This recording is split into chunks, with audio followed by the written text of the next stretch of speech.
आजकल के सखी नहीं के बनो आजकल तो भद्र काटी के बेटी बन तैसा साझे बनो तैसा अलग तैसा बिहाने उजागर करे। मगर हमने के अभी तक हमको लग रहा है कि 1 साल से हम लोग का सखी बरकरार है, आजीवन बरकरार रहेगा। देखिए सिर्फ मेरा मानना है भाई देखो तोरी मलकाइन खाती आइलवा खुश हो जाइए बरसावन में वो ले जाइए एमे नंबर डाल के नहीं देले हो अभी हमरा पहले ही खोल के चेक करे का पड़ी। चलिए दिल से धन्यवाद प्रमोद भैया के। अच्छा जितना हमार तनी आइए इधर सुनील जी आइए सुनील जी थोड़ा आइए तनी जोरदार हल्ला ओके भाई आइए आइए आइए आइए। क्या आपके बड़ी फैन फॉलोइंग है यहाँ पे सब लोग इनका सब लोग वीडियो देखते हैं ना हम भी देखते हैं। हाँ अच्छा ये बताइए सुनील जी राउत बियाह हो गए बाकी नहीं के भाई हो गए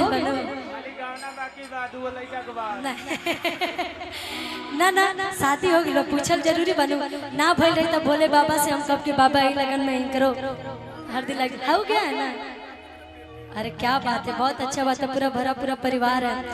अच्छा जितने हमारी माताएं बहने हैं उन लोग में से जिसकी जिसकी शादी हो गई है जिसकी जिसकी शादी हो गई है किसको किसको ऐसा लगता है कि मेरे पति देव जी राम जी जैसे मिले जरा हाथ उठा के बताइए तो किसी को नहीं लगता है। अच्छा जिसको जिसको लगता होगा कि रावण मिले वो हाथ नहीं उठाएंगे जिसको जिसको लगेगा राम जी मिले वही हाथ उठाएंगे। ला भाई अगर ये बतिया हम अपने भाई लोग से पूछती तो एकदम तुरंत हाथ उठाता। ऐसे समाज में बेइज्जती हो जाती है ऐसे समाज में हाथ उठाना चाहिए। अच्छा किसी को नहीं लगता कि मेरे पति देव जी राम जी जैसे हैं। एक हमारी चाची उठाई है उधर देखिए जो पहले के लोग हैं ना जो हमारे बड़े बुजुर्ग लोग हैं चंदन भैया वही लोग एकदम बिना संकोच के हाथ उठा रहे हैं सुनील जी। लेकिन अब इनके जो दुल्हनियां बाड़ी वो कोनो हाथ नहीं की उठौले। धनुष के जमाना नहीं थे केकर जमाना बा धनुष के जमाना नहीं थे किसी को नहीं लगता। लेकिन जब सावन चढ़ेला जब सावन आवेला तो जितना हमारे कुंवर बहन लोग बड़ी चाहे भाई लोग बड़े उस सोमारी करेले काहे खाते और हम सोमारी करेले काहे खाते कि सासू चाहे माई जैसन। अच्छा ये बताइए सुनील जी किराउर मेहरारू से रो के माने लेकिन ना माने तनी अपना भाषा में हम सुनना चाहते हैं। एक और माइक दीजिए सुनील जी को।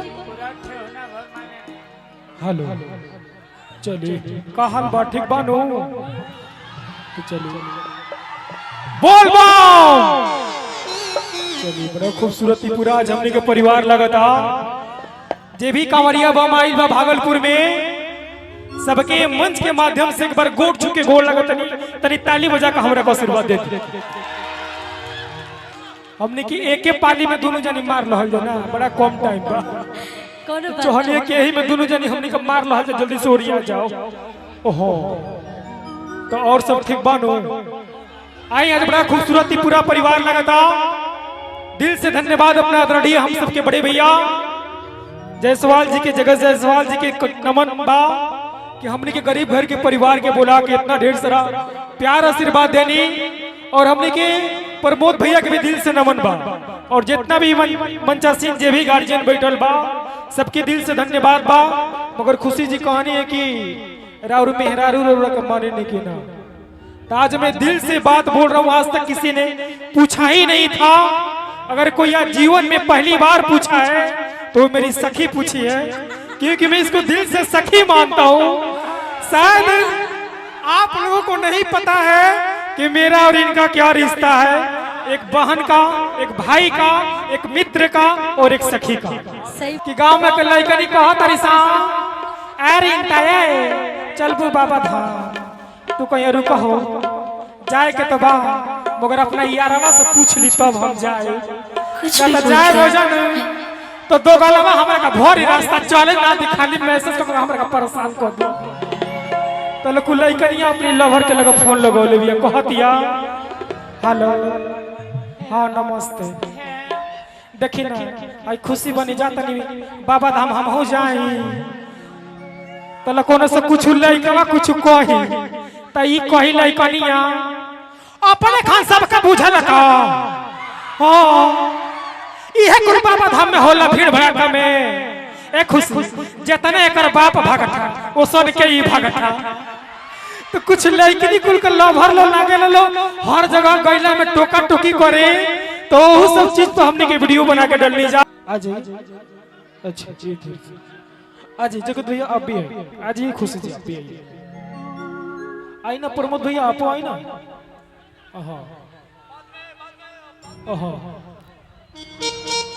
चलिए खुशी जी बोल सुनील जी हमार हाँ दोनों जने हम ये माने ले कि खून के रिश्ता ही रिश्ता ना होला, खून के रिश्ता से बड़ा दिल के रिश्ता होला। और जैसे हमार जौन भी संबंध बा जौन भी रिश्ता पे आज तक वैसे बा कि हम रिश्ता के बहुत अहमियत दिले, बहुत ज्यादा अहमियत दिले और ये आजीवन रहे।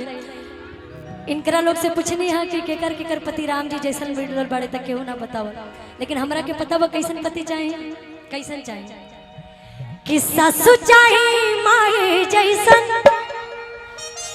आदेवरा छोट भाई जैसन कि होखे जब बियाहे बाबा, हमू बाबा से कहतनी कि होखे जब बियाहे दुगुन में कि राम जी के जैसन चाहिए हमरो दुल्हा बाबा, राम जैसन चाहिए हमरो दुल्हा बाबा, राम जी के जैसन चाहिए हमरो दुल्हा बाबा, राम जैसन चाहिए हमरो दुल्हा बाबा, सासु चाहिए माई जैसन देवरा छोट भाई जैसन, सासु चाहिए माई जैसन देवरा छोट भाई जैसन होके जब बियाहे और ई जिम्मेदारी हम चंदन भैया के देतनी कि राम जी के जैसन चाहिए हमरो दुल्हा बाबा, राम जैसन चाहिए हमरो दुल्हा बाबा, राम जी के जैसन चाहिए हमरो दुल्हा, राम जैसन चाहिए हमरो दुल्हा बाबा। क्या बात है, तेरे ठुमका लागो लागो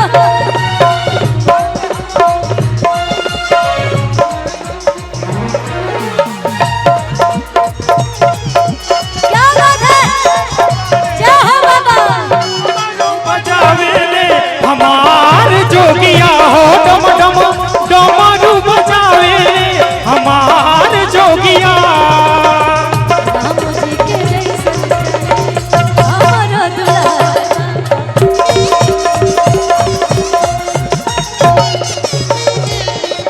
जितना अच्छा कॉमेडी करेंगे उतना अच्छा डांस भी करते हैं आप, मुझे पता है। हम चाहेंगे कि एगो ठुमका लगना चाहिए आपका, लेकिन किस लाइन पे? देखिए हमारे बहन लोग नहीं कहले, लेकिन भाई लोग जब सोमारी करेले तो का कहले तनी बिरैया में आ जाबे रिदम तनी तनी हाय हाय हाय कि बेल के पतैया पर लिखा तनी लेटा, कि बेल के पतैया पर लिखा तनी लेटा। कितना लोग भाई ऐसे बड़े जकर बियाह देखे भाई लोग हमारे, और कितने लोग बाबा धाम जाने वाले हैं इस बार, कितने लोग जाने वाले हैं? अच्छा इनके लिए कुछ बोलिएगा जो लोग बियाह नहीं किए हैं अभी तक। चलिए कॉमेडी बोल दी। हाँ कुछ बोल ली, चलिए जो लोग बियाह नहीं किए कहले, जे बियाह नहीं कहले जकर ना ना ना कुंवार लोपो। चलिए प्रेम से बोलिए साचे दरबार की। चलिए यही सावन की पावन महीना में कुछ हमनी के माता बहन बेटी ऐसनो बाड़ी सा जो उनकी वीडियो हमारा लगता कि 20 मिलियन भी क्रॉस कर ले बा, मगर आप सबके बदौलत आप सबके अंगूठा के बल से क्या आज हमने के जीवन में खुशी बना। तो सच में हमने के जीवन में कुछ खुशी जी ना रहा। अपने खून का रिश्ता का एक बात बोला तो मैं बोल देता हूँ। हमारे मुश्किल घड़ी में मेरा परिवार भी मुझे साथ नहीं दिया था, मगर उस मुश्किल घड़ी में हमारे मित्र, हमारे सहयोगी, हमारी माता बहन बेटी ने साथ दे करके और आज मुझे यहाँ तक पहुँचाए हैं। तो आप लोगों ने मुझे यहाँ तक पहुँचाया ना, तो मुझे मेरा कोई साथ नहीं दिया था। आज हमारे मंच पे तमाम बड़े बड़े स्टार, तमाम बड़े बड़े लोग कलाकार आए हैं और उसी के बीच में हमारे विष्णु भैया लीवे फर्नीचर के मालिक हमारे आए हैं, जो आज मैं इस मंच में खुलेआम बोलता हूँ कि हमारी पत्नी भी जब आई थी तो अच्छा बेड लेके नहीं आई थी। मैं दिल से बोलता हूँ, मैं गरीब घर के परिवार में मैं शादी किया था, मगर हमारे विष्णु भैया ने, आइए ना इधर आइए ना, आज इन्होंने हमारे घर में बेड और अलमारी इतने लगवा दिए हैं कि आप सबसे मैं क्या बोलूं। इनको मैं कोट कोट नमन करते, थोड़ा ताली बजा के इनको आशीर्वाद दे दीजिएगा। अब मैं आता हूं इनके यहाँ प्रमोशन करता हूं तो कभी पैसा का बात नहीं होता है, जो मन में आए वो हम बोल देते हैं, जो इनकी इच्छा होता है मेरे साथ कर देते हैं। लाखों लोगों को भैया हंसा के, लाखों लोगों को हंसा के 1000 तरह की बीमारी का इलाज होता है उसमें।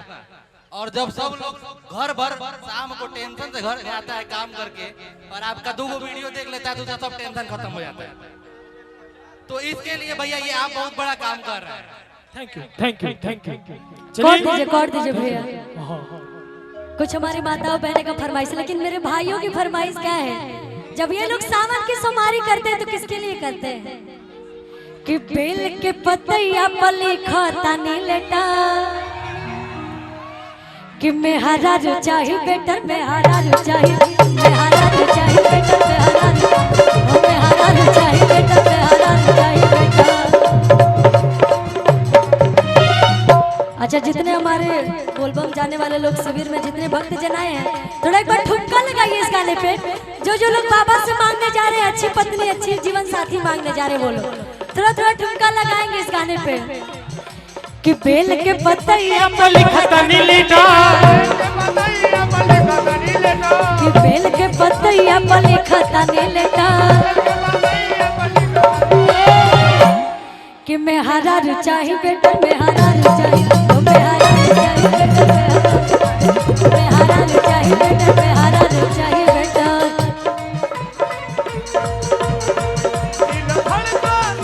क्या बात है,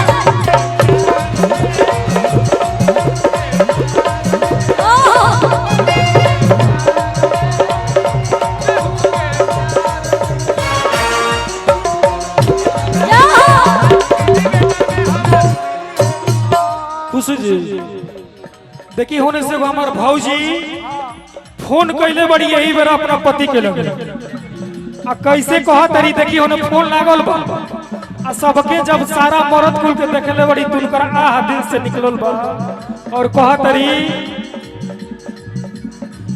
अरे आसो के सावन में बोले आइबो कि ना आइबो,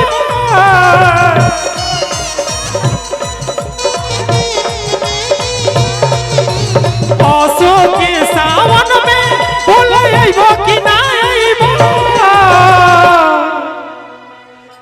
अरे रजऊ प्रेम से बोलिए साचे दरबार की, अरे रजऊ क्या बात, देवघर जाइबो कि ना जाइबो, ए रजऊ देवघर जाइबो कि ना जाइबो।